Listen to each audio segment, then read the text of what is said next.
In the early morning of Tuesday, August 8, 2023, I suddenly woke up, and when I looked to the side, my wife, who is always supposed to be sleeping next to me, wasn't there. When I checked the clock by my pillow, it read 5:50. Then I immediately went to the entrance, but my wife's shoes, which should have been there, were gone. Since we always went shopping together at the local AEON on Tuesdays, I thought my wife might have gone to AEON, so I headed there just as I was. No matter where I looked around the area searching for my wife, I couldn't find her anywhere, so I thought she would probably come home soon as usual. I went home once, but no matter how long I waited, my wife didn't come back. When AEON opened, I went out searching again and asked the staff and security guards if they had seen my wife, but no one had seen my wife. Since then, my wife's location is still unknown. Is this him? This happened 1.5 years ago. This is an account written by the woman's husband about the day she went missing. It is said that she had been suffering from dementia before she disappeared. Where is the woman now? And what is she thinking? A housewife from Yonago City, Tottori Prefecture, went missing. On the morning of August 8, 2023, she was living in Yonago City, Tottori Prefecture. Mr. Tsutomu Arakawa's wife, Yasuko, 60 years old, suddenly disappeared.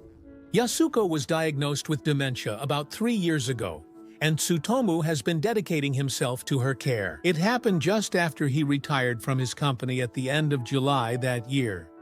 As described in the journal entry at the beginning of the month, he went to Aeon to look for Yasuko and waited at home for her to return, but there was no information from anyone who had seen her. He searched everywhere he could think of and did everything he could. Tsutomu tried everything but couldn't find out where Yasuko went. Around noon that day, he filed a missing person report with the police. That night, Nagoshi endured a scorching 38-degree day. They needed to find him quickly, or his life could be in danger. However, there was still no sign of him. I didn't sleep all night and noon had already passed. Around 3:30 p.m. on August 9th the next day, Tsutomu got a call from the Mei Police Station's Community Safety Division. It was about a security camera on Route 9, which runs through Matsue City in Shimane Prefecture near Tottori Prefecture. At around 6:07 a.m. on August 8th in Matsue City, someone was seen walking in the direction of. A call reported someone resembling Yasuko-san was caught on camera. And later, it was confirmed that the person was indeed Yasuko-san. However, at that time, Tsutomu-san was deeply hurt by that fact. That was because the direction Yasuko-san was walking was the same way she went every Tuesday, because it was the opposite direction from Aeon. But at the same time, Tsutomu-san suddenly remembered that Yasuko-san's family home was in Matsue City, Shimane Prefecture. I see. Maybe Yasuko was trying to go to her family home in Matsue City, Shimane Prefecture. Since Obon was approaching and both of their sons were coming home, they had talked about the whole family going to Matsue City together. Maybe that was in the back of Yasuko's mind. Someone resembling Yasuko was reportedly seen in the yard of a house in Anjo City, Shimane Prefecture, about 11 kilometers from her home on August 8th. Later, she was seen roughly 30 kilometers farther away. Someone who looked like Yasuko was seen walking along Route 9 in Matsue City. Based on this information, Tsutomu went to the Yonago Police Station's Community Safety Division. He explained the situation and asked them to include Anjo City and Matsue City in Shimane Prefecture in their search area.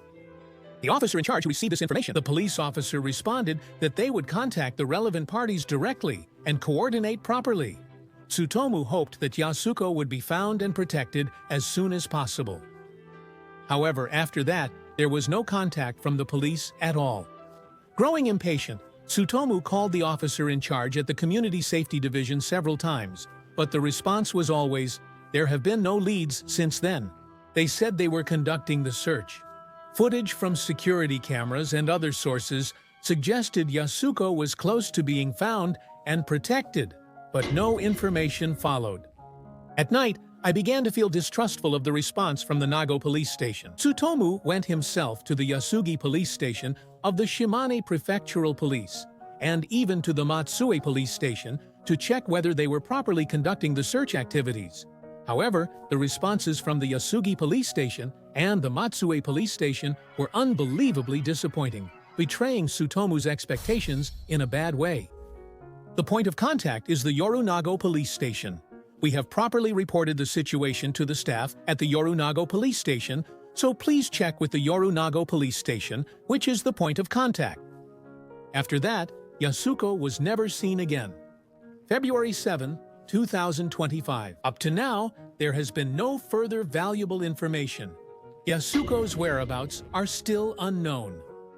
Still, Tsutomu has tirelessly continued his devotion to Yasuko. He posts on social media every day and even started reaching out to the local community. He also expanded his efforts to Shimane Prefecture, Sugi City, and Matsue City. He asked gas stations and convenience stores there to display flyers about Yasuko-san's disappearance. Even now, he is desperately continuing his efforts. I will only find closure when I know her safety and when I find her and can see her again. If I never find out about her safety or whereabouts, I can't give up. I will keep searching forever. No matter what method I use, Tsutomu-san has continued up to this day. He joined the Association of People with Dementia and their families, and took the initiative to learn more about dementia. Through his efforts and activities, he has worked hard to let many people know about the current situation of dementia. While regretting his own mistakes and shedding tears, he talks about 3 points of reflection. 1. He did not have her carry anything that would show her location, such as a global positioning system device. 2. He was late in reporting to the police. If he had done this sooner, things like deploying police dogs and tracking her movements could have happened right away. And finally, 3. He made a mistake in the search area because of his own assumptions.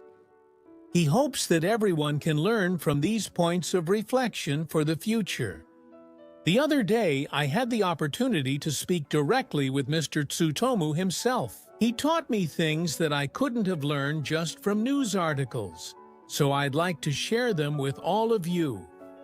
First of all, Yasuko was said to have semantic dementia, which is a very rare form of dementia. This is a type of dementia that accounts for only about 1% of cases and is not very well known. Its characteristics differ significantly from Alzheimer's-type dementia. It develops after a certain age.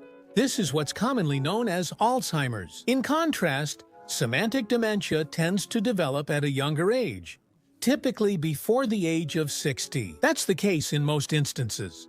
One of its characteristic symptoms is losing the ability to understand words. In Yasuko's case, she was diagnosed with semantic dementia in 2021 after she saw a crow while walking and told her eldest son, "There's a black thing over there." Also, the behavior known as wandering, which is characteristic of Alzheimer's type, does not occur. In the case of semantic dementia, the person tends to repeat set actions. This is the main characteristic. In fact, after her diagnosis, Yasuko-san would still take a walk alone for about 20 minutes along a set route in the evening, and she would make breakfast with set menus like bread and omelets. And Yasuko-san would always return home exactly 20 minutes after going out for her walk. Based on the facts, this case was an unexpected event for everyone. It is being studied by experts specializing in dementia. Professor Katsuya Urakami of Tottori University School of Medicine also explains that Yasuko-san's case is extremely rare. Considering all of that, it can be said that predicting Yasuko-san's sudden actions this time was extremely difficult. And as I investigated this case, I learned about how to respond when a person with dementia goes missing. I came across how sloppy the guidelines are. For example, Tottori Prefecture's guidelines state the following. If a person aged 65 or older with dementia goes missing, the prefectural police notify the municipality and transportation agencies. After 24 hours, information is sent to municipalities and cable television stations through the prefecture. After 72 hours, information is shared with neighboring prefectures. What catches my attention here is why it is limited to those aged 65 and over. In this case, if this limitation didn't exist, it would be carried out within 72 hours. Amazingly, it took a month to share information with Shimane Prefecture, though it should have happened sooner. And as a result of this case, Tottori Prefecture reviewed its response guidelines in October 2023. Coverage now includes people under 64 with early-onset dementia, but it's too late. Mr. Tsutomu faces that response while battling sadness every day. On December 12, 2024, drawing from his experiences, Mr. Tsutomu petitioned the Ministry of Health, Labor and Welfare and the National Police Agency to help people with dementia feel safe. He submitted a written request for better initiatives to help people with dementia go out safely. He is calling for stronger social initiatives for dementia, such as sharing information quickly across prefectural borders, with the goal of finding missing persons within 24 hours. That was the content of the request. According to the National Police Agency, according to statistics from 2023, the number of missing persons with dementia was 19,039. This is the highest number ever recorded, and it can be said that the country must take action right now. And Mr. Tsutomu shared these feelings with us through conversation. I want everyone to learn a lot about dementia. Because I didn't study enough about dementia, I ended up like this. To make sure you don't go through the same thing as me, remember that it could happen to you tomorrow. You never know when you or your family might develop dementia. I hope none of you make the same mistakes I did.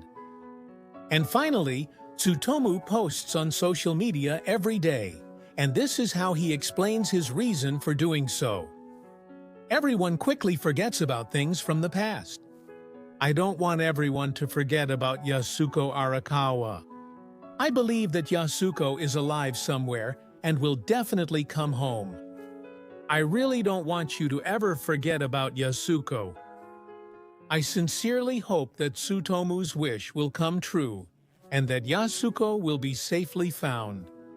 Also, if any of you have any information regarding this matter, please provide it to us as soon as possible. Well then, that's all for this time. Thank you very much for watching until the end.